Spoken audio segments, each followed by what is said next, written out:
Okay,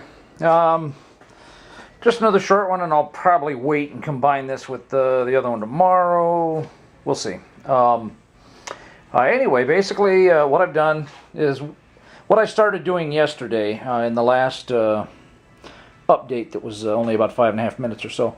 Anyway, I managed to get the lug nuts in the holes here, so basically that's being held at the same ride height as the other. The challenge is I had to turn them around because that extra thickness on the backside here, I couldn't get the hub far enough forward out, and you can see I'm putting some load on there. It's tweaking the bars out on both sides and stuff like that. And so basically what I did is I've got the bolts, the lug bolts holding the height, and then I've got this clamp down here pulling it. Okay, and we're set to 90 degrees, and there's 1/8 inch of shims in there roughly, so it'll allow it to go a little positive, which we're not too interested in. So let's take a look here. It's still going to require the arm to get shortened. This is the stock length one, the uncut one from the other side, and I measured it a couple minutes ago, and basically it's pretty close to an inch, which isn't too bad. Now, here's the thing. I took a couple of stills, but let me pull the tape measure out here again. And okay, so if I remember right, that measurement was 12 7/8 before, so we're about 9/16 out. And because of the different lengths of the all thread there, I don't think it's quite square.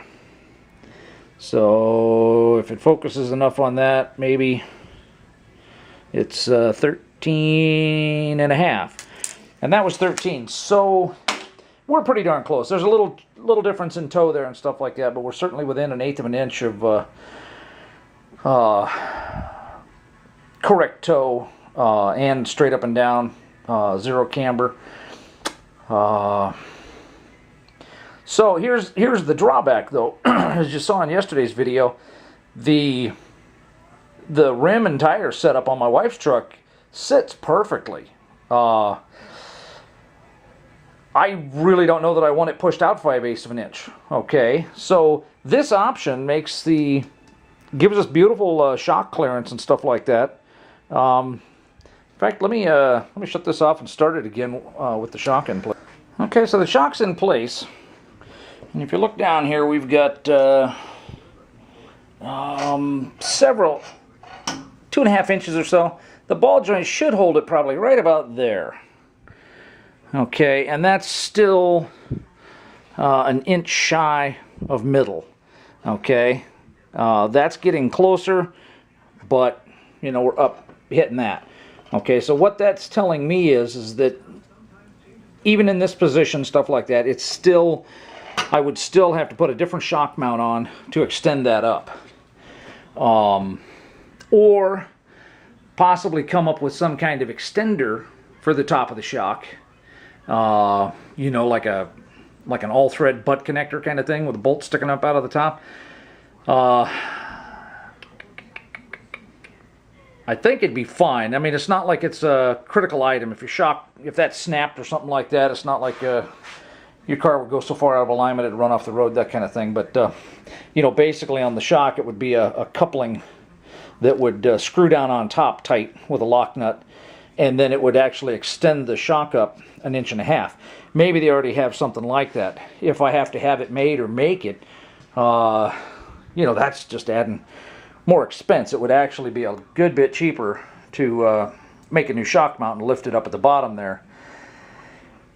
So, now as I was starting to say though, the drawback is I don't want to push the wheels out. Okay, so what it's kind of shaping up like is, if I want to maintain stock track width, okay, I'm going to probably end up having to make a custom upper control arm. Because well, it still comes down to that shock mount. if I move that, have to put a new one on and move it up, I can also still move it back. So I'll probably spend the weekend reviewing all this stuff again.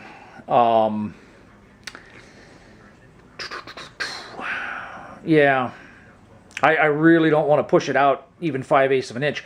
Now, if I settled for the 5/8 of an inch, I mean, here's another option too, is to create a lower arm that is roughly the inch or whatever shorter to create this, you know, to finish off this setup with the stock upper arm and everything like that. And then offer those out there for guys who are running stock rims and thin tires and stuff like that and want to go to ball joint and don't mind the slight push on the track width. But, you know, that's two different sets of lower arms and stuff like that.